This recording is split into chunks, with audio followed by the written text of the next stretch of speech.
Good morning, good afternoon, good evening. It depends on when you actually see this broadcast. But, my God. Oh, title says, will you go?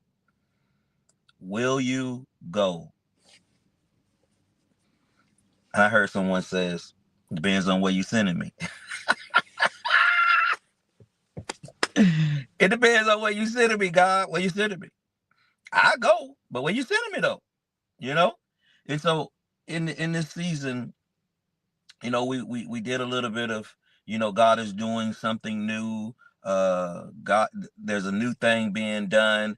God did it. uh all of um the broadcasts I have done over the couple of days, uh and God hit me with this: will you go? And so, when you have history in following instructions, and I'm talking about major instructions, but even the small instructions that God gives you, to it, what it does is it builds your faith. It builds your ability to understand what God is actually doing in your life. And so there were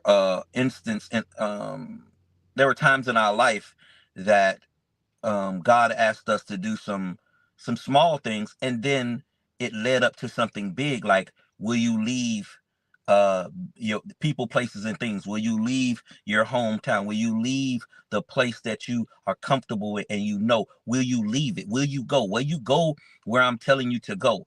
And that, at one point, that was kind of difficult, because you start to think about where what you're leaving.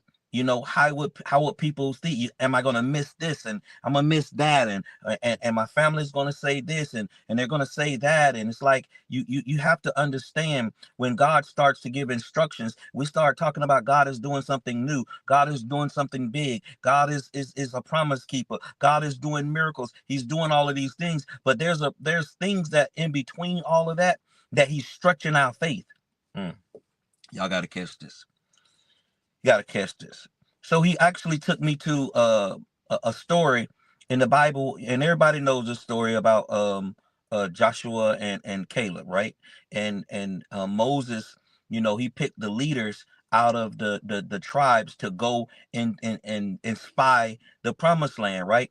And so you had these people that were leaders, that were going over, they were going in, and they had to travel through some different areas and all of this stuff. And so they get to this, I'm paraphrasing, y'all, so y'all got to go to Numbers 37, 1 and 33, and then go to Numbers 38 and read that. But Moses gave them some instructions in 37.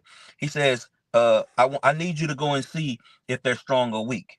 I need you to go and see if there's few or many. I need you to go and see if the land is good or bad. And so they went right, and they checked it out. They was looking at it, and then they got to a place where they were able to pick some grapes.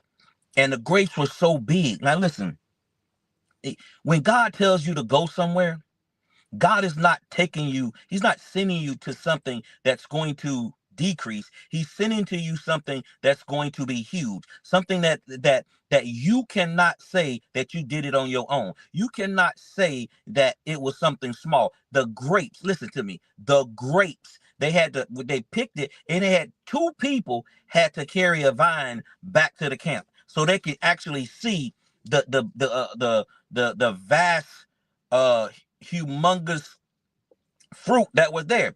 But they were seeing, giants. They were seeing people that were like they're like grasshoppers. They was just everywhere. And so they went to naming off all of these tights. I'm just calling these ites,